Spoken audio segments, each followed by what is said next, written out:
নমস্কার বন্ধুরা, আজকে সকাল শুরু হয়েছে ভোর 4টা থেকে। ভোরবেলা যাচ্ছি অন্ধকারে ফায়ারিং জন্য ব্যারাকপুর।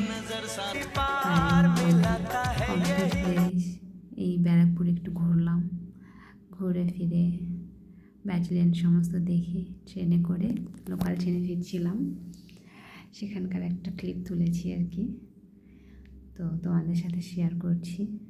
তারপর এসে ফ্রেশ হয়ে পুজো আর্চা করেছি। তো আজকে কিন্তু সকালবেলা পুজো করে যেতে পারিনি আমি। অন্য দিন সকালবেলা ঘুম থেকে উঠে স্নান, বাড়ি ঘর পরিষ্কার করে স্নান করে পুজো করি, কিন্তু আজকে ভোরবেলা যেহেতু উঠেছি তাই ভোরবেলা স্নান করে পুজো করতে পারিনি। এসে সন্ধ্যাবেলা স্নান ধান করে পুজো করলাম। তো পুজো করছি, তারপর পুজো শেষে বাজারের জন্য রেডি হচ্ছিলাম। তো একটু বাজার করতে গেলাম, বাজার থেকে এই সবজি বাজার করে নিয়ে এসে সেগুলো গুছিয়ে রাখলাম।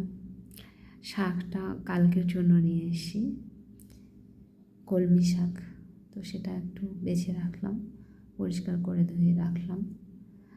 অ্যান্ড দেন এই সাদা শীতে ভাত আর পটল আলুর সবজি।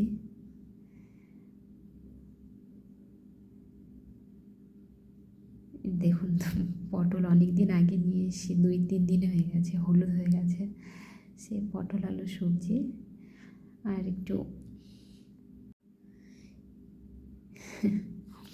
একটু লাউ। আমি আগে বলে দিচ্ছি, এই যে দেখুন বন্ধুরা, কত ছোট্ট একটু লাউ, সেই লাউটা ছুলে একটু ভাজা করলাম। তো এটাই ছিল আজকের আমার খাবার। দুপুরে আজকে আমি ভাত খেতে পাইনি, মানে এক কথায় খাইনি, কারণ আমি লুচি খেয়েছিলাম, তো গ্যাস লাগছিল। তো দুপুরে আমার লাঞ্চ আজকে হয়নি বলা চলে। সকালে খেয়েছি ড্রাই ফ্রুটস আর এই লুচি। তো সারাদিন ভাত খাওয়া হয়নি, এসেই রান্না করছি, রান্না করে তারপর খাবো। তো তোমাদের সাথে সেটা একটু শেয়ার করছি।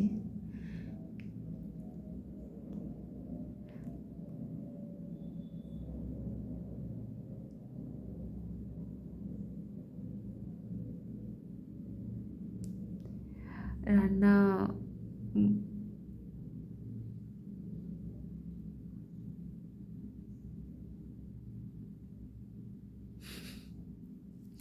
আমি না বুঝে পাই না কি বলবো, বুঝলেন?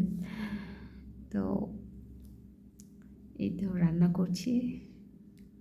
প্রথমে লাউ ভাজাটা চাপিয়ে দিলাম, তারপর পটল আলুর সবজিটা চাপিয়ে দিলাম, অ্যান্ড দেন ভাত, পটল আলুর সবজি আর লাউ ভাজা দিয়ে ভাত খাবো। একটু স্যালাড বলতে শসা আছে। এটাই আমার ডিনার আজকে। শুভরাত্রি এবং থ্যাংক ইউ।